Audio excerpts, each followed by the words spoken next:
Hello, Hornets. Welcome. Today we're going to be talking about implicit differentiation, and I hope to take this in a step-by-step process. Basically, what we're trying to deal with is the derivatives of things that have different variables. For example, take y squared. Now, in this problem, we're currently looking at two different parts. Just like we do when we have an x squared, we're looking at a y piece, and we're looking at an operation. And when we take our differentiation of this, what we're going to be doing is we're going to be doing the chain rule. So we're going to start with the inside piece and take the derivative of the two.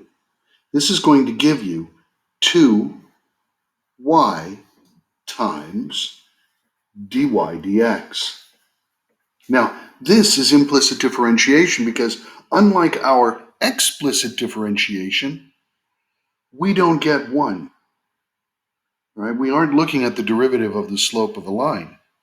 Now keep in mind, let's just look at what we do when we do have an x and remind ourselves how this is different.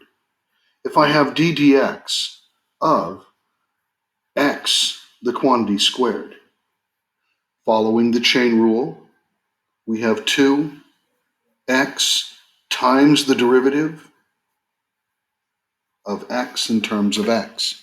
And this is what allows us to get our 1. And because we have dx equaling 1, it's dropped away.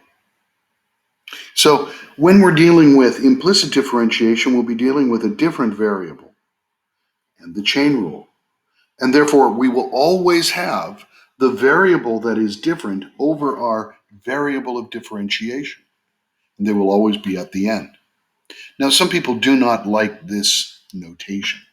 And as a result, what they will often tell you, and what I sometimes will tell my own students who don't like this notation, is that whenever the variable of differentiation does not match with the variable being differentiated, you're always going to add a y prime, or that variable prime.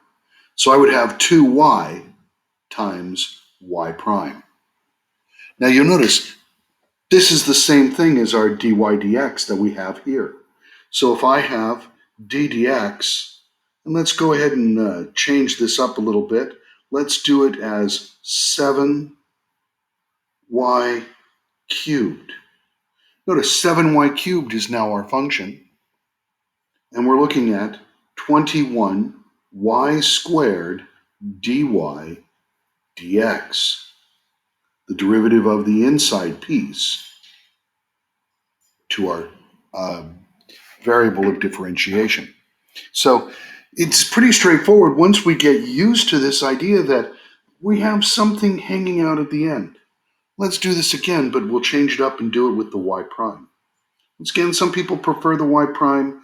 Be aware the AP test is going to expect you to be able to manipulate dy dx. So let's look at 8y to the 5th, and we would have 40y to the 4th.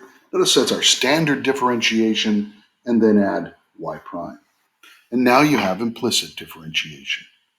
So be aware, implicit differentiation is where we're going to be using different variables. This will allow us to work with the differentiation of volume, perhaps even the differentiation of all kinds of things. Areas, sums of areas. We could be looking at different shapes, quantities, sizes. Alrighty, so thank you very much, Hornets. And in our next lesson, we're going to be taking a look at more differentiation, and we're going to see how this works. And hopefully, it'll make sense. Thank you very much.